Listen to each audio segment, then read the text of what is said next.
Jenna Ortega. I'm here with Harper's Bazaar UK, and I'm going to show you what is in my beauty bag.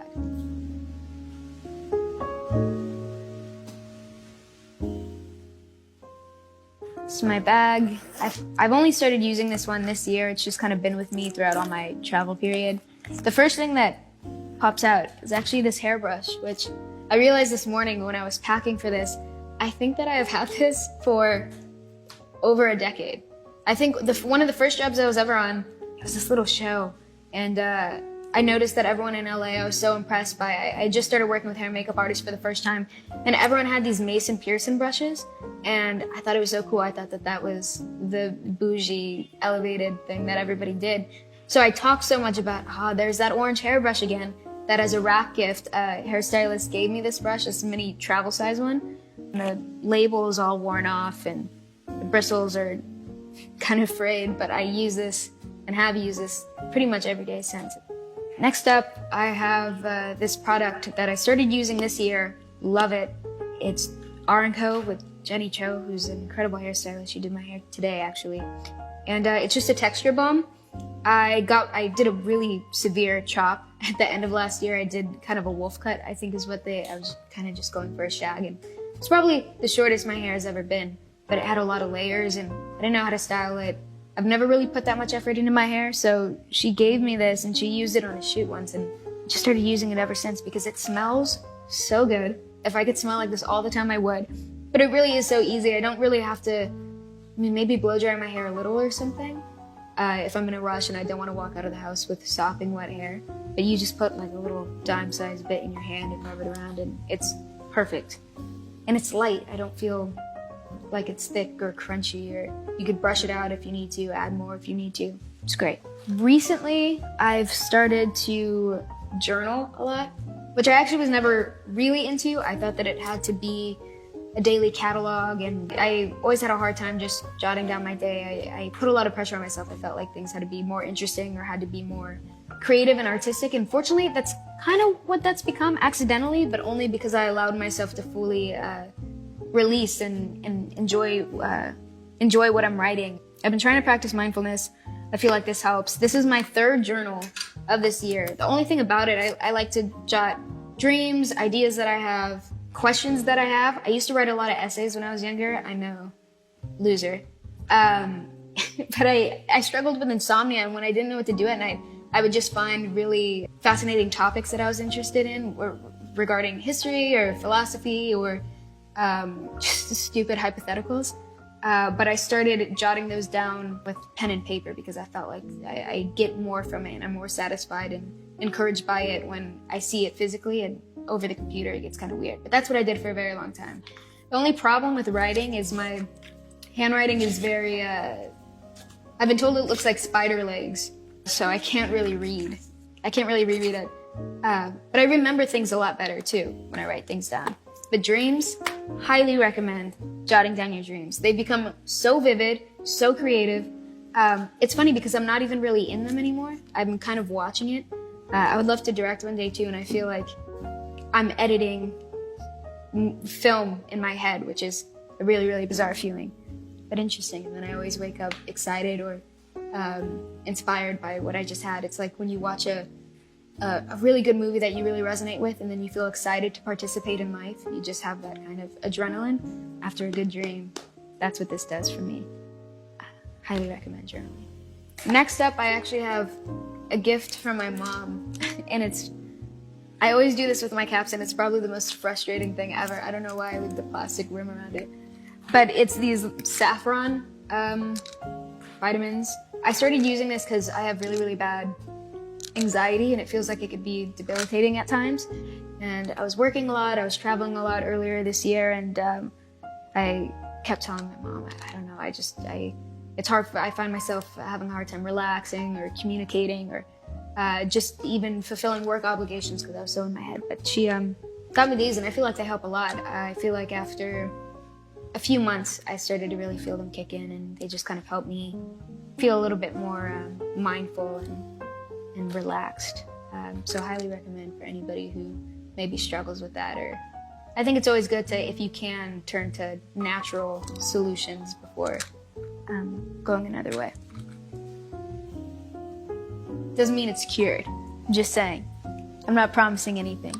As I've gotten older, I remember first kind of learning about beauty or what you could do with makeup or how you could style your hair. When I was maybe 10 or 11, I had a couple of older sisters, and my mom was always really into that sort of thing, and I didn't like the way makeup felt. I thought it felt kind of suffocating. And then I went through a phase when I was like 14, and for a couple of years, loved makeup. Wore full face, pink eyeshadow on a Sunday just because I could. I did silly stuff like that for a while, and then I think once I got to around 18, I dropped it. I was over it. Signature beauty style, I don't know if I've found the specific one just yet, but I'm pretty minimalistic. I think I like plain t-shirts, outfits, things like that. And then when it comes to beauty and makeup, I usually, because I wear makeup every day for work and there's also fake sweat and dirt and blood and things like that, I usually try to give my skin a break. So I don't wear too much outside of work, but sometimes for fun, it's also kind of therapeutic for me. I'll always have some sort of smudgy liner or something that looks lived in. I think the main thing that I get the most and most consistently is not covering freckles or not covering. And I remember I was insecure about them when I was younger, so I would say that that's probably because they can be pretty prominent on my face sometimes, depending on how much sun I'm getting and things like that. And because some people do still try to cover them up every once in a while, I think it's a good reminder that that's just in my face, and they're there for a reason. Because I don't wear a lot of makeup, when I can, I'll usually do a little bit of an eyelash curl. Or sometimes it just makes me feel a bit more presentable when I go out and I go to shoots or I go to whatever. Just a little something to kind of open up my eyes. Especially I suffer from really puffy eyes in the morning sometimes, so I think that kind of helps balance it out. I think everybody goes through a really bad eyebrow phase. Everyone. I think it's kind of a rite of passage. I feel like I learned so much, for better or for worse. I feel like I still don't know how to do eyebrows. It really depends on the day. Next up, I don't want to even show you the inside of this. It's a nub at this point. I also got this earlier this year. It's a Dior lipstick that I love. It's the shade 200 New Touch Satin. It's super cool. I mean, you could tell I wear this one down as well. But it's nice because you could build it. It could be a nice sheer look, or you could build it up to almost be nighttime look, but it's a very natural shade, very nude. I do have a skincare routine, but it's nothing. I would love to eventually kind of develop more pride or invest in it a little bit more, but I think for me right now, I've been so tired with work. I think it's, as soon as I get home, it's what is the quickest, most efficient, best way I can take all of this makeup off and then get in bed within 10 minutes. But my process, I wish that I had some sort of 12-step routine or anything like that, but I think I maybe use 4 products before bed, and that being it. Another thing, super worn down, super used. This is almost embarrassing.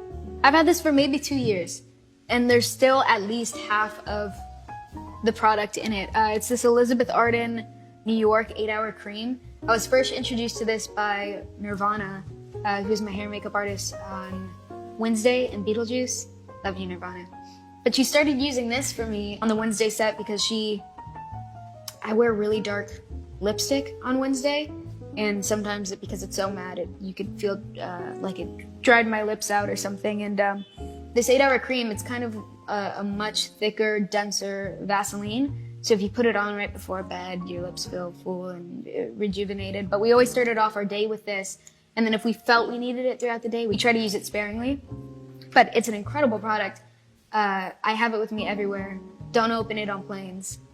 Learned that the hard way.